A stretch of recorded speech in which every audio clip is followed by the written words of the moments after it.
신년 첫 주일 예배에 나오신 모든 이들에게 하늘로부터 우리 주 예수 그리스도의 은혜와 평화가 가득하기를 축복합니다. 새해가 되었지만 시민들의 얼굴이 신년이라고 썩 밝고 명랑한 것은 아닌 것 같습니다. 아마도 계속된 코로나 팬데믹으로 이 사태가 언제쯤 진정이 될지, 일상으로 돌아갈 수 있기는 있을까라고 하는 염려와 두려움이 모든 시민들의 그 마음을 붙잡고 있는 것 같습니다. 그러나 믿는 우리는 우리의 믿음의 소망이 우리 하나님에게 있는 줄 믿습니다. 세상이 얼마나 정치를 잘하고 코로나 팬데믹에 대한 바이러스 백신과 치료제가 어떻게 잘 개발이 되고 공급되느냐에 우리의 소망이 있는 것이 아니고 우리 하나님 때문에, 우리 하나님을 믿는 믿음 안에 소망도 있기 때문에 우리는 그 하나님 안에서 다시 소망을 갖고 새해를 시작하게 되었습니다.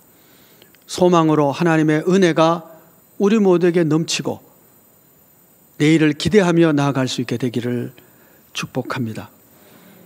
금년에 우리 교회 표어는 총에서 정한 표 그대로 복음으로 교회를 새롭게 세상을 이롭게입니다. 이렇게 표어를 정한 이유에 대해서 총회장님이 이렇게 설명을 했습니다. 근대 한국사를 돌아보면 선교 초기, 일제강점기, 해방과 전쟁, 고통 속에서 가난했던 시절에 교회는 언제나 희망의 선두였으며 위기를 견디게 하는 버팀목이었습니다. 오늘 우리는 이 혼란스럽고 절망적인 위기 가운데 다시 한국교회가 이 땅에 희망이 되길 소망하며 다시 처음으로 본질로 돌아가고자 합니다. 이렇게 이 표에 대한 설명을 해 주셨습니다. 교회가 본질로 돌아가기 위해서, 그리고 교회가 본질을 회복할 때에 이 땅에 다시 한번 소망이 되는, 이 민족을 살리는 그런 교회가 될 줄 믿어서 우리 다시 복음으로 본질로 돌아갑시다 라고 이 표를 정한 것이죠. 그러면 교회가 본질로 돌아간다고 하는 것이 과연 무엇일까요? 오늘 우리 표가 그것을 잘 설명해 주고 있습니다. 복음으로 교회가 새롭게 되고, 교회가 새롭게 됨으로 세상을 이롭게 하는, 그것이 바로 교회가 본질을 되찾는 모습이고 또 그 열매다라고 말씀하고 있는 것이죠. 우리가 복음으로 교회가 새로워지고 그 새로워짐으로 세상을 이롭게 할 수 있는, 이걸 좀 다르게 표현하면 교회의 공적 사명을 감당하는 것이다 라고 말하고, 우리가 잘 쓰는 성경적 용어로 번역을 한다면 소금으로 빛으로 교회가 그 사명을 감당하는 것을 뜻합니다. 이렇게만 될 수 있다면 세상은 하나님의 영광을 볼 것이고 우리 모두는 이 위기를 극복한 공동체로서 하나님께 기쁨의 감사와 찬송을 드릴 수 있게 될 줄 믿습니다. 그래서 금년에는 우리 교회와 한국교회가 복음으로 교회를 새롭게 하고 세상을 이롭게 하는 이런 교회가 되기를 간절한 마음으로 소망하며 또 기도하게 됩니다. 복음으로 교회를 새롭게 세상을 이롭게 라고 할 때 먼저 나오는 단어가 복음으로입니다. 복음으로, 이게 도대체 무엇을 이야기하는 것일까요?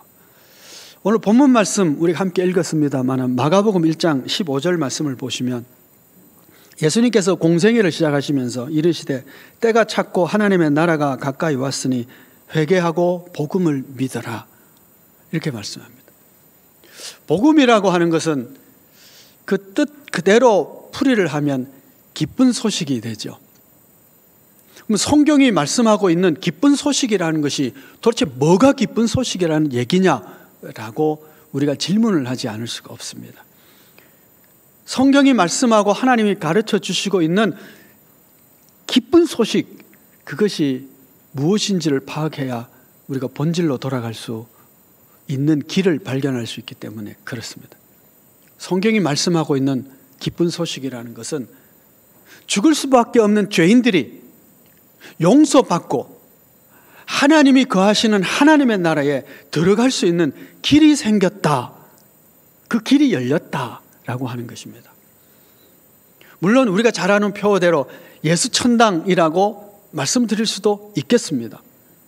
죄인이 예수 믿어 용서받고 그리고 하나님의 나라에 들어갈 수 있는 권세를 얻게 된 것이, 그것이 바로 죄인들을 향한 하나님의 기쁜 소식이 되는 것입니다.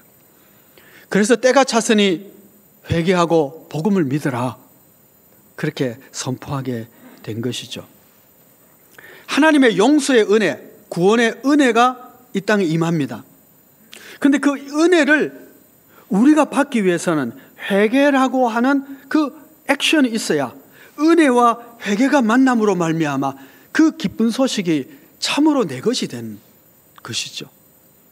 하나님이 이 세상에 은총을 베풀고 싶어도 회개의 자리를 통과하지 않은 사람은 그 은혜를 내 것으로 만들 수가 없습니다. 그래서 복음으로 교회를 새롭게 하기 위해서 우리가 반드시 먼저 통과해야 될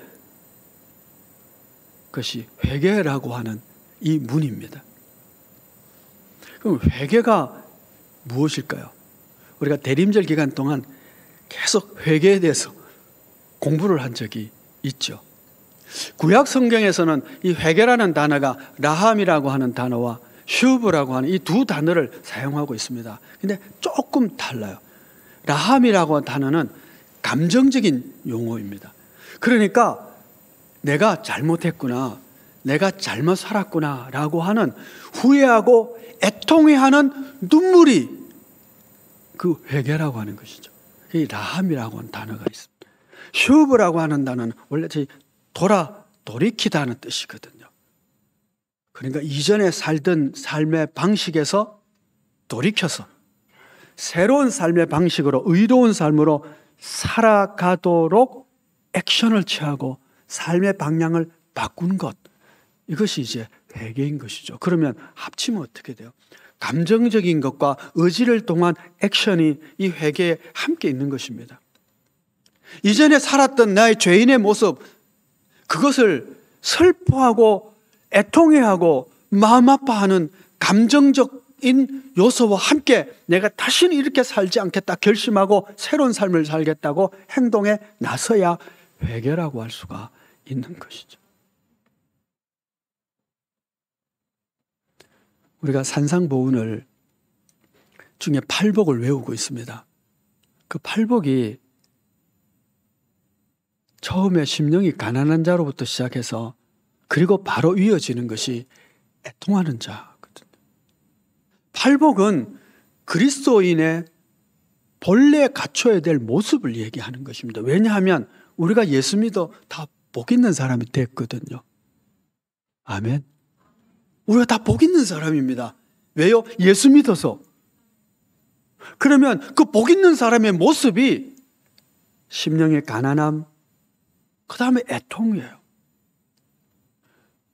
후회의 눈물, 회개의 눈물, 슬픔의 눈물. 왜요? 죄 때문에. 하나님 앞에서 내가 의로운 행위가 없구나라고 하는 자괴감에서부터 시작되는 눈물이 예수 믿는 사람, 복 있는 사람의 모습인 것이죠. 그러니까 구약 성경의 회개라고 하는 것은 분명히 슬퍼하는 감정을 포함한 행동의 변화입니다. 기억하시기 바랍니다. 슬픔만 있는 것이 아니고 애통만 있는 것이 아닙니다. 결단이 있는 것입니다. 삶에 돌이킴이 있어요. 근데 그것만 있는 것이 아니라 마음에 가슴을 치는 눈물도 있어야 한다는 거죠. 이게 회개예요. 신약 성경에서는 이 회개라는 단어가 메타노이아라고 하는 단어를 쓰는데 참 비슷해요. 구약과.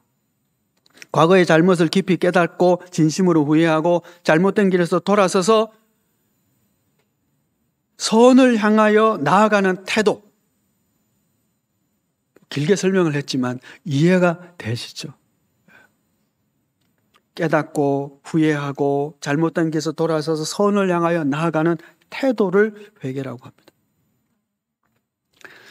따라서 성경에서 회개를 이야기할 때, 또 우리가 본질로 돌아가야 된다고 할 때 우리의 첫 번째 출발점은 회개여야 하는데, 그 회개를 하기 위해서는 내가 지금 어떤 상태에 있는지, 나의 현 주소를 파악하고자 하는 그런 노력과 애씀이 필요하죠.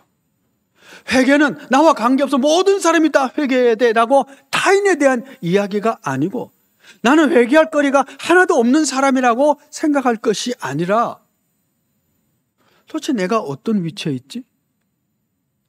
내가 지금 하나님이 기뻐하지 않는 모습이 무엇이 있을까?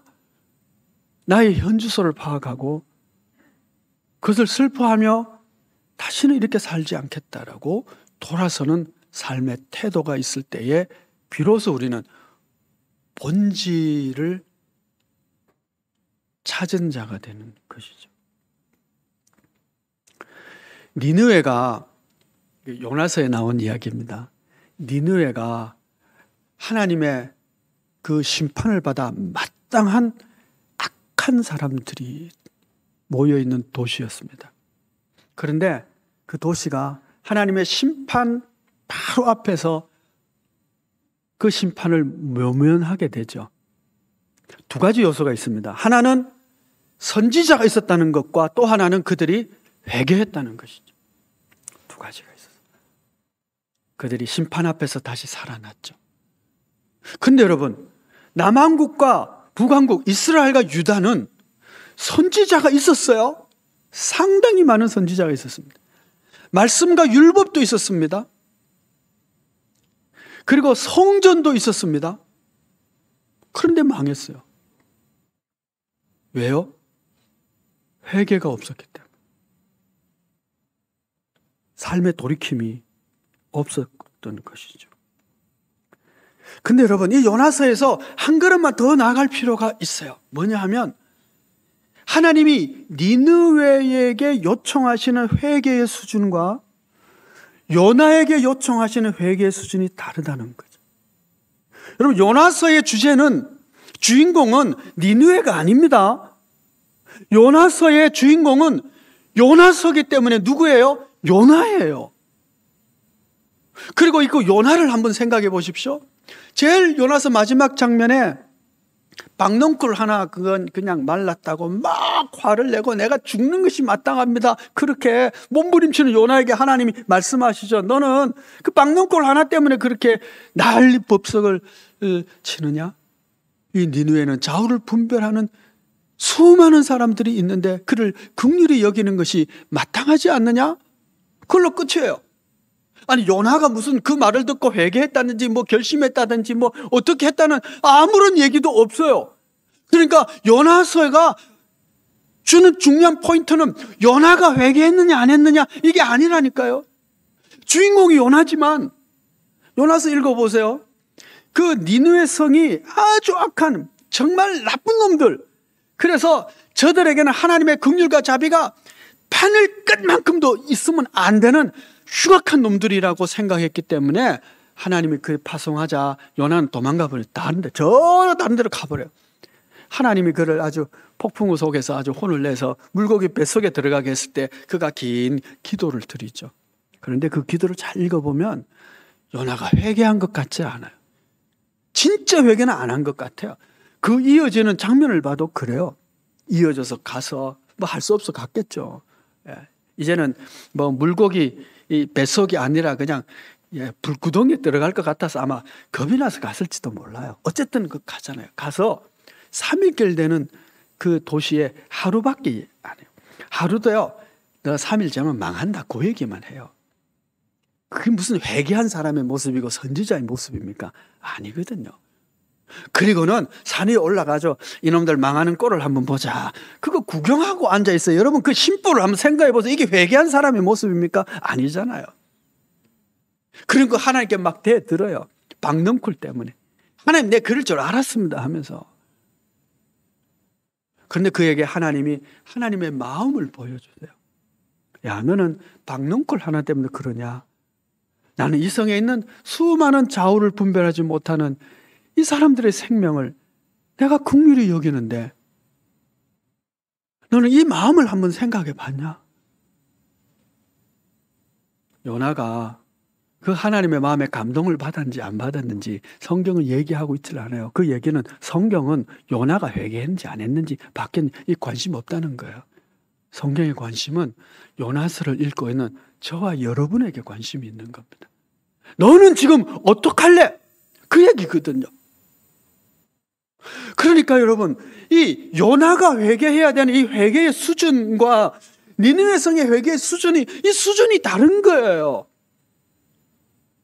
좌우를 분별 못하는 사람들이 회개의 수준과 적어도 말씀을 알고 성령의 은혜를 알고 말씀의 깊이를 알고 그리고 성령께서 역사하시고 이런 사람들의 수준은 달라져야 한다는 거예요. 하나님이 요청하시는 회개의 그 수준이. 그러니까 바울이 그러잖아. 나는 죄인 중에 괴수다.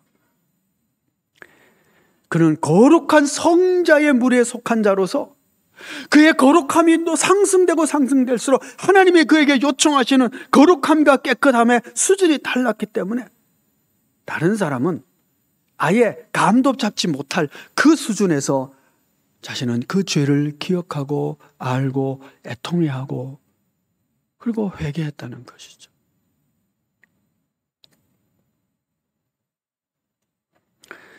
성도 여러분, 하나님이 이 세상 사람들에게 요구하는 회개의 수준이라고 하는 것은 우리와 같지 않습니다. 죄가 뭔지도 모르는 사람들이 회개 못합니다. 그러나 말씀을 알고 하나님의 사랑을 아는 우리는 다르다는 거예요. 우리의 회개 수준이 달라서 참으로 회개할 수 있다면, 하나님의 마음을 알아서 회개할 수 있다면 이 세상이 소망이 있을 것입니다. 바로 우리를 통해서. 그것이 행복한 세상을 만드는 신앙 공동체에 하나님이 주시는 메시지고 회개의 요청인 것이죠. 이 회개의 문턱을 넘은 공동체에게 성령 충만함으로 이어져야 함을 말씀하고 있습니다. 그것이 복음으로 교회를 새롭게입니다. 사도행전 2장 47절 말씀을 오늘 우리가 읽은 본문입니다. 하나님을 찬미하며 또 온 백성에게 칭송을 받으니 주께서 구원받는 사람을 날마다 더하게 하시니라. 예루살렘 교회가 변화된 그 결과 제일 마지막 장면만 우리가 읽었습니다만은 우리가 사도행전을 공부하면서 우리 충분히 이 부분을 잘 알고 또 읽고 그리고 기억하고 있습니다. 성령 충만 받음으로 말미암아 예루살렘 교회가 가시적인 교회로 첫 번째 이 세상에 등장하게 됩니다. 교회를 정의할 때에 믿는 이들의 무리라고 정의를 처음에 합니다. 중요한 정의죠. 믿는 이의 무리, 그러면 구약 성서, 구약의 시대의 사람들로부터 해서 저 신약 시대 그리고 우리 이후에 올 예수 믿는 사람들까지 다 합쳐서 교회죠. 그러니까 교회는 구약에도 있고 신약에도 있고 다 있는 겁니다. 그런데 가시적인 형태로, 눈에 보이는 형태로 등장한 것이 예루살렘 교회가 첫 번째이기 때문에 우리가 초대교회라고 말하고, 이 초대교회는 오순절 다락방에서 성령 받음으로부터 시작하게 되죠. 그리고 그 성령 받았을 때 이 교회 공동체, 예루살렘 공동체에게 이런 모습들이 나타났습니다 라고 하는 것이 사도행전 쭉 기록이 되고, 오늘 이것이 그 기록의 한 부분이 되는 것이죠. 우리가 잘 알죠. 어떤 일이 생겼습니까? 담대하게 복음을 전하죠. 숨고 도망가고 무서워서 두려워하며 다락방에 있었던 이들이 아닙니다. 어린 요정 하나 앞에서도 막 예수 모른다고 부인했던 베드로가 아닙니다. 사람이 바뀌어버린, 모이기에 힘썼습니다. 사도의 가르침을 받아서 그 말씀대로 지키기를 힘쓰고 기도하기를 힘쓰고 서로 교제하고 그리고 필요에 따라 서로 유무상통하고 하나님을 찬미하고 온 백성들에게 칭송을 받으며 날마다 그 믿는 자의 수가 많아졌다. 이것이 성령 충만한 교회의 모습이었습니다. 그러면 우리가 질문하지 않을 수가 없죠. 성령 충만한 예루살렘 교회가 이렇다면 오늘 이 땅에 과연 성령 충만한 교회가 어디에 있을까? 있기는 있을까? 이런 질문을 하지 않을 수가 없잖아요. 그렇죠? 우리 지상에 있는 교회, 대한민국에 있는 교회들을 한번 생각해 봅시다. 교회들이 다 우리는 이런 것도 하고 저런 것도 하고 그래서 하나님을 기쁘시게 하고 우리는 그러면서 교회 자랑을 할 수가 있습니다. 근데 교회는 성령 충만한 공동체가 진짜 교회 모습이라면 성령 충만한 교회가 맞을까요? 성령 충만한 성도가 되면 그 권능을 받아 증인의 삶을 산다고 했습니다. 성령 충만한 사람이 되면 예수의 모습으로 그 인격이 변화된다는 것을 말씀해 주셨죠. 성령의 인격의 열매로. 그러면 성령 충만함이 맞기는 맞아요? 성령 충만한 교회가 이 땅에 있기는 있습니까? 대한민국에 있을까요? 이런 질문을 하지 않을 수가 없는 거죠. 그럼 성령 충만하지도 않으면서 성령 충만을 갈망하지도 않고 대충 그렇게 살아가면서 우리는 대단히 예수 잘 믿는 공동체인 것처럼 막 자랑하고 광고하고 이게 부끄러운 일이죠. 왜냐하면 여러분 지금 이 초대교회의 모습은요, 교회를 새롭게라고 할 때 이 새로워진다는 것은 성령의 충만함으로 새로워지는 것을 뜻하지 어떤 인간성의 승리를 얘기하는 것이 절대로 아니에요. 예수 믿는 사람들이, 착한 사람들이, 날 때부터 좀 착한 사람들 있잖아요. 그 착한 사람들이 모여가지고 우리 착한 일을 한번 해보자. 그래가지고 막 전도도 하고, 그리고 막 긍휼과 자비도 베풀고, 그리고 막 예배도 열심히 드리고, 그렇게 해서 어떤 모습을 만들어가는 거 아니에요. 그런 사람들이 모여서 우리 으쌰으쌰해서 인간적으로 한번 멋진 교회 만들어보자. 그것이 아니라니까요. 교회가 새롭게 되는 것은 성령 받아서 그 성령의 열매로 그렇게 나타나는 거죠. 비유를 한번 들어봅시다. 사랑하는 사람이 생겼다고 하죠. 연애할 때 한번 생각을 해보시고, 연애를 해본 적이 없으면 요즘 하도 드라마마다 연애하는 드라마니까, 사랑 드라마니까 드라마 주인공을 한번 생각해 보십시오. 어떤 사람이 어떤 사람을 사랑하게 되었어요. 사랑하니까 어떻게 돼요? 성질도 바뀌고 시간 계획표도 바뀌고 막 선물도 사주고 보고 싶고 전화도 자주 하고 막 이래요. 야, 너 어떤 여자나 남자가 사랑하는 사람이 생기면은 너 전화 열심히 해라. 그리고 선물 사줘라. 그리고 카톡도 자주 하고 이래라. 가르쳐서 한 거 아니잖아요. 사랑하니까 그 다음에 결과가 나타나는 거죠. 사랑하니까 보고 싶고, 사랑하니까 전화하게 되고, 사랑하니까 선물 좀 사주고 싶고, 어떤 때는 그 선물이 막 분에 넘치는 선물도 하고 싶고, 이렇게 되는 거 아니에요. 그렇죠? 사랑하니까. 이게 무슨 성격하고 관계돼요? 물론 조금은 관계될 거예요. 근데 깊이 사랑하면요, 성격하고 관계없어요. 배운 것하고도 관계없어요. 그냥 그렇게 해요. 마찬가지로 교회가 새롭게 된다는 것은 성령의 공동체가 되고, 성령 공동체가 되니까 사도의 가르침을 사모하게 되고, 말씀대로 살려고 힘쓰게 되고, 성도의 교제가 생겨지고, 전도하게 되고, 찬송하고 찬미하고 이렇게 되더라. 오늘 우리가 교회가 본질을 찾아서 교회가 새롭게 됩시다 라고 하는 것은 바로 이런 것을 뜻하는 겁니다. 네. 착한 사람들이 모여서 선한 일을 하는 거, 그건 라이온스 클럽도 하고요. 무슨 저게 와이즈맨도 하고요. 근데 다 하는 거예요. 그럼 그 교회입니까? 아니거든요. 그 하지 말자는 얘기가 아니에요. 우리가 성령 충만해서 교회가 새로워질 때 이런 일들은 나타날 것이니, 우리가 이런 새로운 교회가 되기 위해서 뭘 하자요? 성령 충만한 공동체가 되죠. 회개, 그 다음에 성령의 임재가 있는 교회가 되어 새롭게 되는 것이죠. 세 번째는, 이렇게 교회가 새롭게 되면 세상을 이롭게 하는 교회가 됩니다. 이것이 교회가 공공선을 행한다. 교회가 공적 기관으로서의 사명을 감당한다. 이렇게 얘기하는데, 복잡한 얘기 할 필요 없어요. 교회가 교회다워지면 세상의 소금으로 빛으로 존재하게 된다는 거죠. 그것이 팔복에 이어지는 말씀이 소금과 빛이잖아요. 그 의미예요. 복 있는 사람이 복 있는 사람의 참된 모습을 갖추게 되면 저절로 이어지는 것이 너희는 세상의 소금이다. 그리고 빛이다. 그리고 어떻게 돼요? 하나님께 너희 착한 행실로 하나님께 영광을 돌리게 될 것이다. 착한 행실이 나오는 거죠. 오늘 본문 읽으신 신명기 16장 11절 말씀을 보시면 너와 내 자녀와 노비와 내 성중에 있는 레위인과 및 너희 중에 있는 객과 고아와 가부가 함께 네 하나님 여호와께서 자기의 이름을 두시려고 택하신 곳에서 네 하나님 여호와 앞에서 즐거워할지니라. 이렇게. 자, 이 절기는 추수한 절기입니다.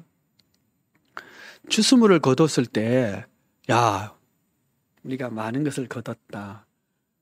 그러니 창고를 짓고 이제 잘 쉬고 놀자. 그건 어리석은 부자가 한 얘기죠. 하나님의 말씀은 뭐냐면 너가 추수를 하고 끝났을 때에는 너와 내 가족과 함께 뭐예요?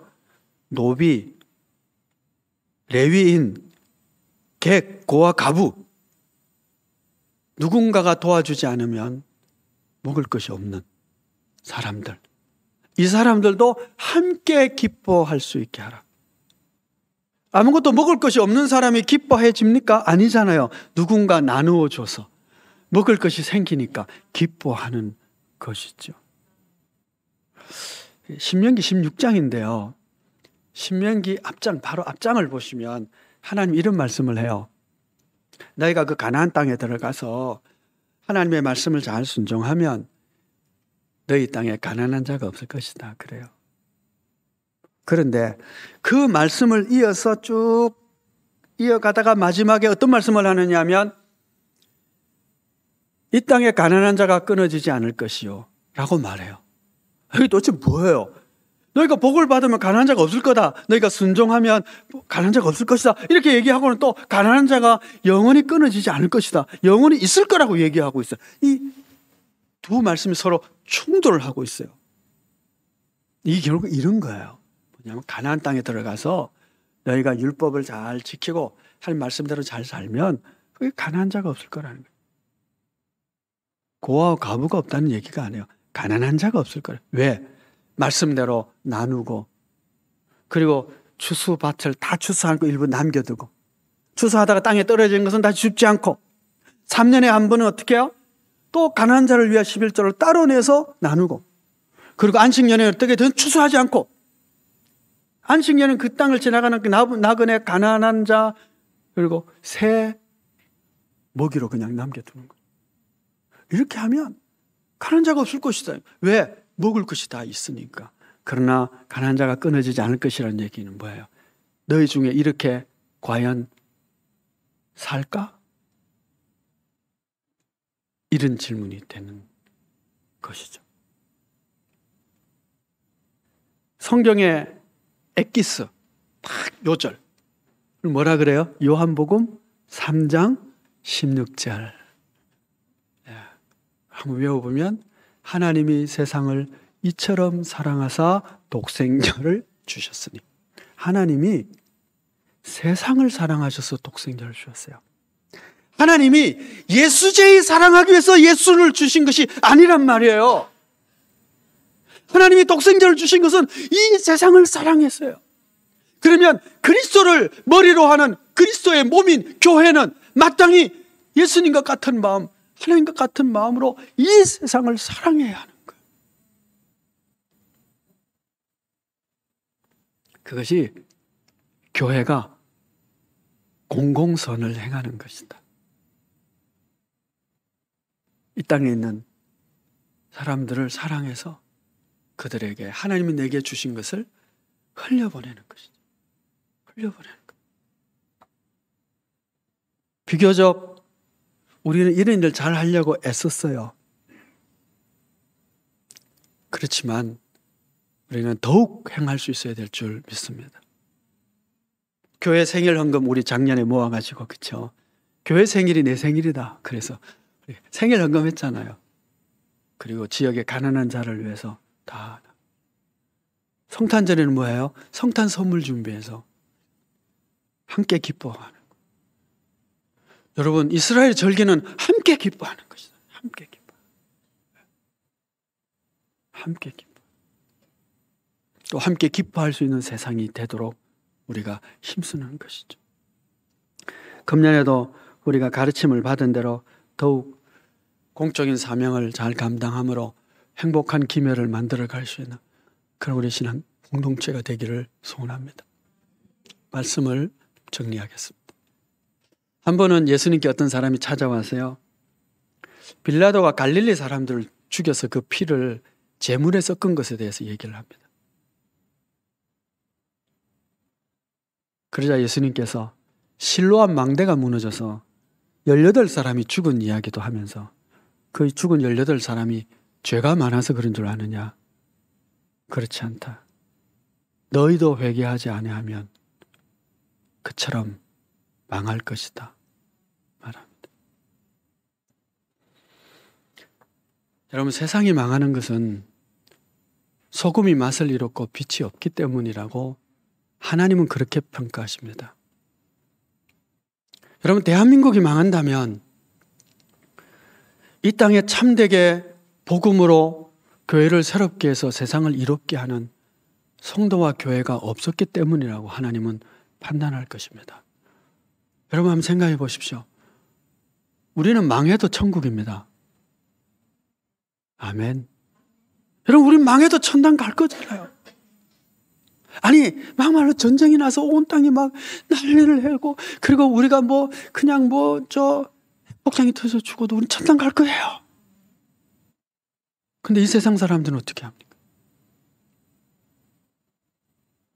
하나님이 교회가 새롭게 되어 세상을 이롭게 하는 사명을 감당하지 못한 것에 대해서 우리에게 물으실 것입니다. 그래서 여러분, 복음으로 교회를 새롭게 하는 우리 수준의 하나님이 요청하시는 회개의 열매를 가지고 성령의 충만함으로 교회가 새롭게 되고 세상을 이롭게 하는 소금으로 빛으로 그렇게 드러나지는 우리 교회가, 우리 신앙이 다 되어지기를 축복합니다. 기도하겠습니다. 은혜로우신 아버지 하나님, 금년에 저희가 새롭게 시작하며 복음으로 교회를 새롭게, 세상을 이롭게 라는 표어를 갖게 되었습니다. 이 표대로 저희가 회개의 열매를 맺을 수 있게 하시고 성령의 충만한 공동체로 세상을 이롭게 하는 교회가 또 우리의 믿음이 되게 하여 주옵소서. 예수 그리스도의 이름으로 기도하옵나이다. 아멘. 210장 찬송 함께